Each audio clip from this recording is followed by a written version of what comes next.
اور ان ڈرائنگ میں کلر کر کے ان کو مزید نمایاں کرنے کی کوشش کی تھی۔ مجھے یقین ہے کہ جب وہ کمرے میں داخل ہوں گے اور اتنا پیارا سجا ہوا کمرہ دیکھیں گے تو ان کی خوشی سے آنکھیں ہی بھیگ جائیں گی۔ وہ سکندر کو سوچ کر اس کا مذاق بناتے ہوئے بولی، آنکھیں تو آپ کی کسی اور کو بھیگنے والی ہیں۔ اگلے دن اس کی فلائٹ اس نے کروا لی تھی۔ وانیہ کی منگنی خوش اسلوبی سے ہو گئی تھی اور وہ اپنی منگنی پر بہت حسین لگ رہی تھی۔ دادی جان نے فیصلہ کیا کہ اگلے ہی ہفتے وہ سکندر کا اور نور کا نکاح دوبارہ سے کروائیں گی۔ نور کے بویلے کا کوئی بھی فائدہ نہیں ہوا تھا۔ گھر میں مہمان بہت زیادہ ہو گئے تھے۔ نور لاؤنج میں بیٹھی ٹی وی دیکھ رہی تھی۔ اس کی کرائم پارٹنر وانیہ اس وقت اپنے ننیال کی طرف سے آنے والی کزنوں کے ساتھ مصروف تھی۔ اس کی کزنوں میں پورا گھر ہی بڑا ہوا تھا۔ حد سے زیادہ مہمان جمع ہو گئے تھے۔ زفرہ جو کہ سکندر خان کی کزن تھی، وہ نور کے قریب آ کر کھڑی ہو گئی اور اپنی چیختی ہوئی آواز میں بولی، وہ امی کہہ رہی ہیں کہ آج آپ بائی کے کمرے میں سو جائیں۔ یہ سن کر نور کو اپنے وجود پر کیڑے مکوڑے رینگتے ہوئے محسوس ہوئے۔ میں میں کیسے وہاں پر سو سکتی ہوں؟ کیوں، کیا ہوا؟ تم ڈر گئی؟ مجھے تو پہلے ہی پتا تھا کہ تم بائی سے حد سے زیادہ ڈرتی ہو اور لوگوں کے سامنے جان بوجھ کر بہادر بننے کی کوشش کرتی ہو۔ زفرہ نے اس کی دکھتی ہوئی رگ پر ہاتھ رکھا۔ وہ اس کی دشمن کی بہن تھی۔ اپنی دشمن کی بہن کے سامنے وہ کیسے خود کو ڈیگریڈ کر سکتی تھی؟ ایسا کچھ بھی نہیں ہے، میں اس سے ڈرتی نہیں ہوں۔ اگر تمہاری امی نے کہا تو ٹھیک ہے، میں ان کے کمرے میں سونے کے لیے تیار ہوں۔ کمرے میں ہونے والے پینٹ کے بارے میں وہ سوچ کر اس کی اس قدر شدید گرمی میں بھی ٹھنڈے پسینے آ رہے تھے۔ کیا ہوا؟ تم پسینے میں پوری طرح بھیگ گئی ہو؟ ایسی ویسی کوئی بات نہیں ہے، مجھے نیند آ رہی ہے، میں سونے چلتی ہوں۔ وہ کمرے کے اندر داخل ہوئی۔ اس اندازہ ہی نہیں تھا کہ تھوڑی دیر پہلے سکندر خان حویلی واپس آیا تھا، اور یہ سب کچھ زفرہ بیگم انہی کے کہنے پر تو کر رہی تھی، کیونکہ بدلے میں سکندر صاحب نے انہیں 10,000 روپے دیے تھے۔ اس حویلی میں رہنے والا ہر شخص ہی رشوت کا بھوکا تھا۔ صرف کچھ ہزاروں کی گیم ہوتی ہے اور انسان اپنی مرضی کے بندے خرید لیتا ہے۔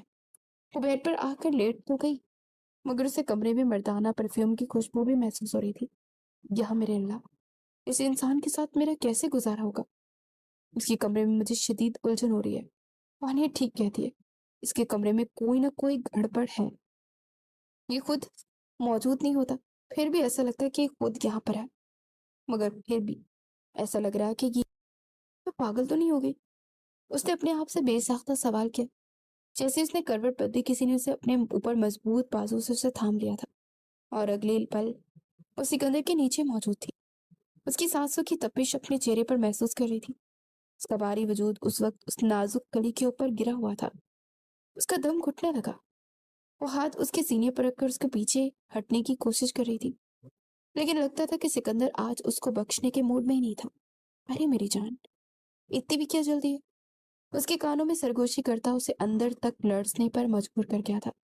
وہ اس پر غصہ کرنا چاہتی تھی، اس کو سزا دینا چاہتی تھی، مگر اس کا نرم وجود محسوس کرتے سکندر سب کچھ بھول گیا تھا۔ اسے صرف اتنا پتا تھا کہ اس کی پسندیدہ عورت اس کی باہوں میں موجود ہے اور اس کے بے حد قریب ہے۔ اس کے ساتھ جیسا چاہے ویسا سلوک کر سکتا ہے۔ اب پلیز پلیز دور ہٹیں، شوہر ہوں، تم پر پورا حق رکھتا ہوں۔ یہ کہہ کر اس کی گردن پر جھک گیا۔